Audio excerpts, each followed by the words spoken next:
to the show. New episode, new story. Let's begin the journey. The shuttle descended through Kepler-4 2b's rust-colored atmosphere like a needle threading through a dying star. Maya Okafor watched the colony sprawl below Harmony Station. They called it, though, from orbit. It looked like something that had crashed and been left to rust. She gripped her tablet, reviewing the flagged accounts one more time. 30 million credits, gone. She was supposed to be a rubber stamp. Auditors from the Home Office always were. Come, verify the books, drink the colony wine, compliment the leadership, and leave. Except someone had made a mistake, left a paper trail where a digital one should have dissolved. Or perhaps they hadn't made a mistake at all. Perhaps they'd wanted someone to find it eventually.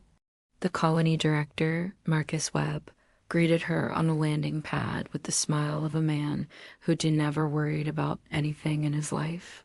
He was tall, with that particular kind of weathered handsomeness that expensive space-aging treatments provide.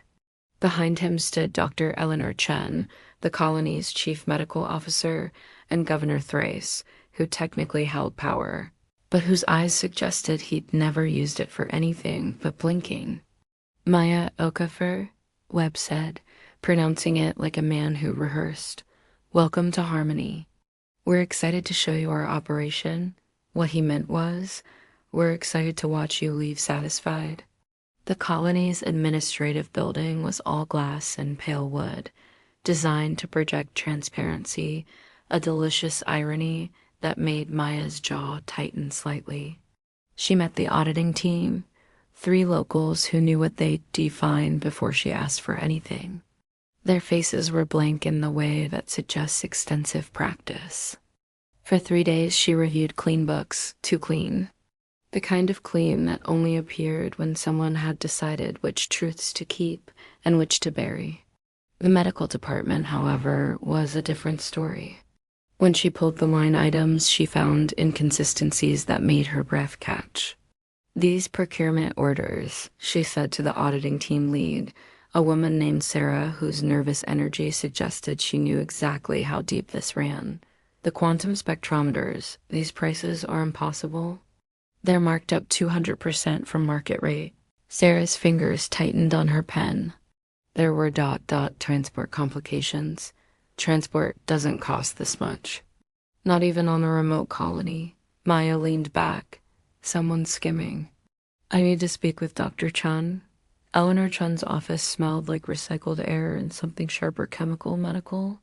The doctor was perhaps 60, with silver hair pulled back severely, and hands that moved with the precision of someone who'd spent decades inside human bodies. She looked at Maya with an expression that suggested she'd been waiting for this conversation since the day she arrived on Kepler-4 2b. You found the medical budget discrepancies, Chen said. Not a question. I found theft, Maya replied. 30 million credits siphoned through fake procurement orders. It leads directly to Director Webb and the Executive Council. I need to know who else is involved.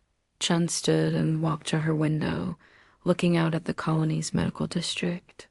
In the distance, Maya could see people walking between buildings, some in wheelchairs, some supporting themselves with canes, others moving with the careful deliberation of those recovering from something that should have killed them. Come with me, Chen said.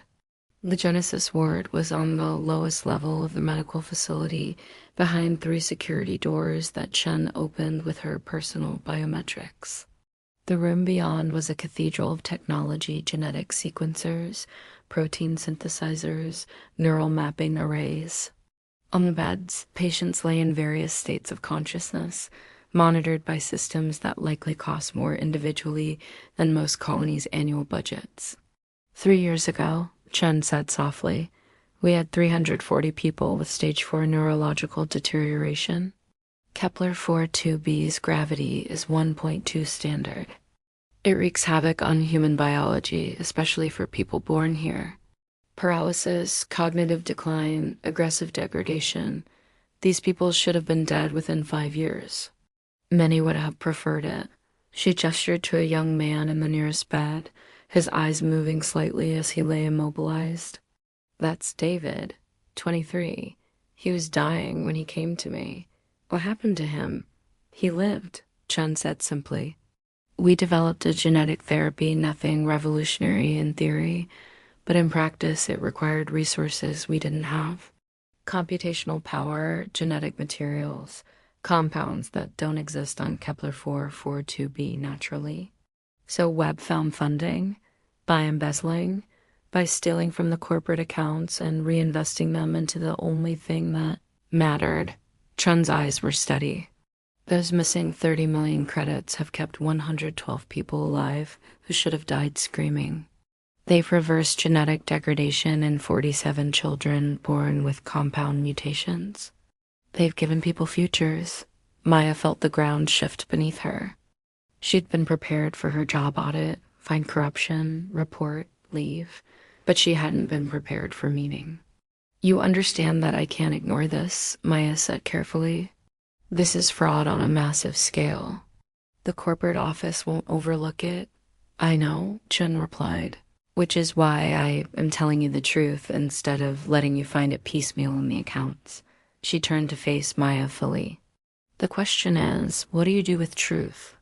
That night, Maya stood in her temporary quarters, a sterile corporate apartment that could have been anywhere in human space, and considered her options. They arranged themselves like chess pieces on a board. Option 1, report the fraud. Webb and his circle face prosecution. The medical research stops because it's funded through stolen money. The patients in Genesis Ward plateau, then decline. Maybe they lived longer than they would have anyway. Maybe they didn't. Option 2, cover it up. Say the books are clean, the colony is operating well, go home. Live with the knowledge, sleep well enough, probably. There were antidepressants for that. Option 3, the one that had been forming in her mind since she left Chun's office. Maya had been an auditor for 15 years because she understood systems.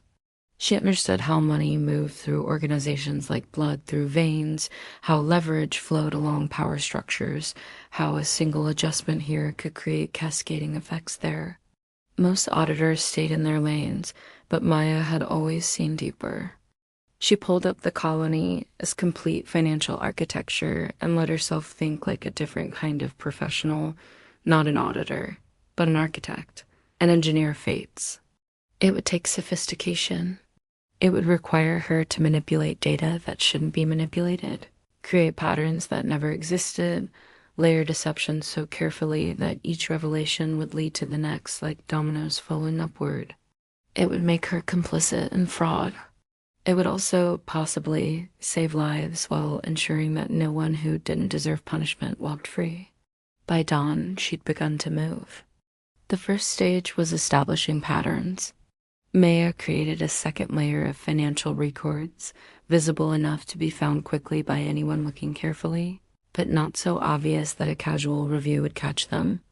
These discovered records showed that Webb wasn't just embezzling, but that he'd been taking bribes from the corporate office, that he'd been selling colony secrets to competing corporations, that he'd been blackmailing other council members. She embedded these discoveries in places where they'd lead her official investigation further into the web. When she reported her preliminary findings to Governor Thrace, her face was perfectly composed concern. The extent of the corruption is deeper than initial indicators, she said, sliding her tablet across his desk. Webb appears to have created a multi-layered scheme. I'm going to need to expand my investigation into the council members' personal accounts. Thrace's pale eyes widened. He was a man of immense paperwork and absolutely no instinct. Should we should we suspend Webb immediately? Not yet, Maya said, with the confidence of someone following a script that wasn't written yet. If we move too quickly, the other parties involved might destroy evidence. I need to build an airtight case first. What she needed was time, and for the second stage to unfold. She'd discovered something useful. Webb had a weakness beyond greed. He was paranoid. The moment her investigation expanded to the council, he began to panic. and panicked men make errors. He started moving money, trying to create distance between himself and the embezzled funds. He approached his allies separately, trying to determine who'd betrayed him. When he approached Council Member Harriet Santos, a brilliant engineer responsible for the colony's infrastructure, she immediately came to Maya with his offer. "He's trying to pay me to leave," Santos said, her voice shaking with anger. "To disappear, to not testify. He's threatening my daughter's education fund. I need to ask you something," Maya said carefully. "Off the record, do you know what the missing money was actually used for?" Santos's expression shifted. She'd suspected clearly, but confirmation hit differently. The medical research. Chun's program. "And did you think it was worth it?" Santos was quiet for a long time. "My daughter has the gravity sickness. Born here, genetic weakness in her skeletal structure. In 5 years, she won't walk. In 10, she probably won't wake up." She looked at Maya directly. "Whatever Dr. Chun's doing down there, yes. It's worth it, but that doesn't make theft legal." "No," Maya agreed. "It doesn't. But theft for a good cause is easier to forgive than theft for luxury, isn't it?" She watched understanding bloom across Santos's face. The engineer was smart enough to see the shape of what Maya was building. "What do you need from me?" Santos asked. The third stage required precision. Maya crafted a report that showed Webb as the primary architect of the embezzlement scheme, with others as his unwilling accomplices, people he de-blackmailed into silence with his knowledge of their minor financial indiscretions. She positioned Chun and the medical team as innocent of the fraud itself, though Chun had accepted the redirected funding without asking sufficient questions. For Webb, she prepared something more elaborate. She showed his personal accounts receiving funds that never came from embezzled colony money, but from his corporate contacts, except those corporate contacts didn't exist. She'd created them, complete with email trails and financial records, each one implicating him in crimes far worse than simple embezzlement. She made sure these false contacts suggested he was selling colonial genetic data to competing corporations. This would make him not just a thief, but a traitor, a security risk, something the corporate office would eliminate from the system without hesitation. And she made certain that the trail led in 2 directions, backward to obvious guilt and forward to a solution. The 4th stage was presentation. Maya requested a full meeting with Governor Thrace, Webb, and the council. "I've completed my preliminary investigation," she announced, distributing tablets with her report. She watched their faces as they scrolled through pages that told a specific story. "The corruption is extensive, involving multiple council members in a scheme directed by Director Webb."